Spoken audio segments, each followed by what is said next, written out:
Do you ever think, gee, I'd like to make a cement planter, but I've never made one, and I don't have money or fancy tools? But don't let those things stop you. We'll share some tips in this build to help you reach success. So here's the root of the problem. Oh no. So we're gonna make a new one from stuff that we already have on hand. We want to try making one of those pots cast around a sand mound, but since we've never done this before, this should be a good learning experience for all of us, you included. Here's what we're using. We've got this leftover cementatious product. 1 containment unit for mixing. 1 cup of water. Some optional wire mesh for reinforcing the concrete. And some optional white PVA glue.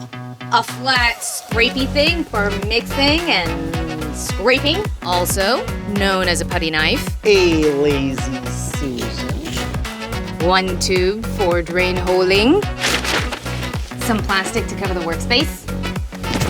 And a bunch of dirt because we don't have sand. I got it from this here hole.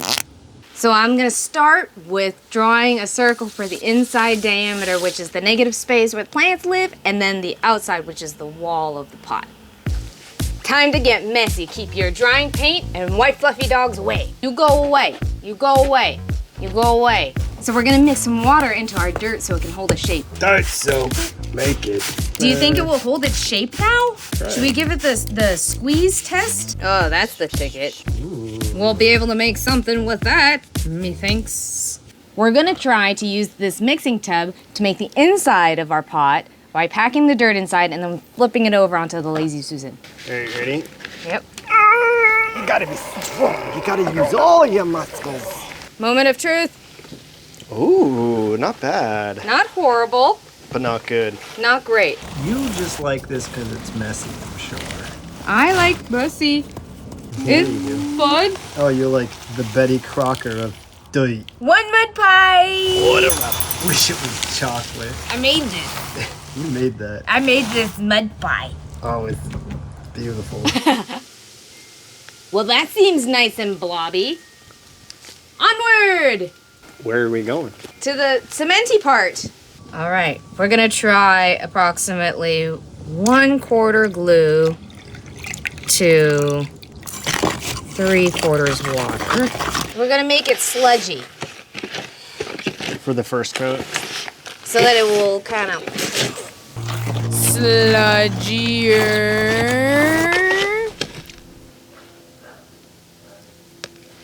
Do-do-do-do-do. Okay. So we've gotten this far, but this is the point where things could go wrong. Oh, it's like icing a cake. It is. This is gonna be a gross cake. Gonna get messy. It's gonna get messy. As soon as it goes to the size, it's gonna get messy. There are 3 main issues you will encounter when using this technique. The wet mixture is easier to spread, but will be weak because we know that more water means less strength. Plus, it will slowly droop down on the sides. To mitigate this, we will build up the next layer with a dry, almost crumbly mix to absorb some of the moisture, hold its shape better, and be stronger in the long run. The second problem we can anticipate is that this pot could crack over time. Wire mesh and Elmer's glue will help hold it together in one piece.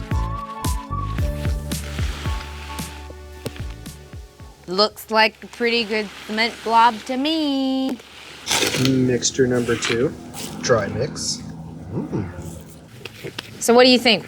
If we make little flat poops and we put it on the side? Make a patty. Patty. I want you to have this. Oh, thank you. Welcome. And the third issue is that you may find the cement is difficult to smooth out. Drier mixes are easier to make smooth because any granules in the cement product will be pushed down into the harder mix. I made a bump. What a bump maker. All right, that looks like a pretty good concrete bump. So because I'm too lazy to drill out a hole later, I'm gonna get my tube, push it into the middle, all the way into the dirt. You know what that is? Tubular. Oh, I thought you were gonna say giant boob. That's a giant boob. So we thought it would be cool to experiment with trying to push bark into the side and maybe it will leave a cool imprint behind. What do you think? Yeah, cool.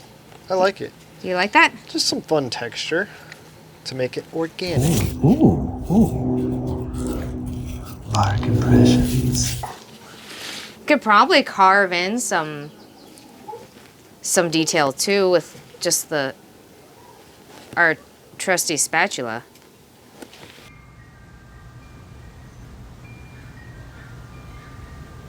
Now we gotta wait for this to cure. Wrapping it in plastic can slow down the curing process and in turn increase its strength. But we have mild weather, so we're just gonna leave it upside down with the wet dirt inside and let it run its course. It's been 48 hours and you can see that it's not fully cured yet. It's still a little dark in a few locations. The weather's been in the 70s and overcast, so this pot took about a full week for it to cure. If you don't wait for it to fully cure and start handling it, it could fall apart. But this next step would be easier if it was slightly uncured.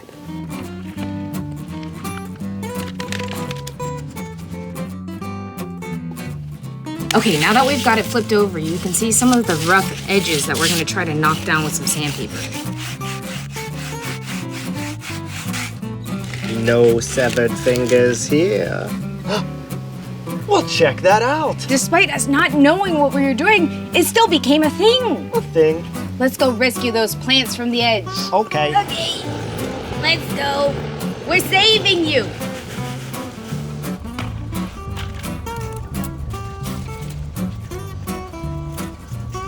Well, we think that this planter that we made for free came out pretty well. If you have a little bit of cement, water, dirt, and time, then maybe you too could be inspired to hit that like button to let us know that you like this content. And then go make one for yourself. There are many ways to make a cement planter, but this has been Art 2 Cents on how we scrounged up some materials and made a new pot.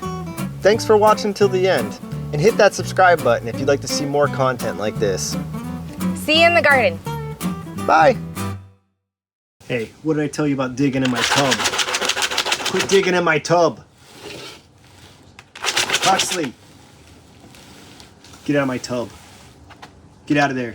That's right, you lay down in that tub.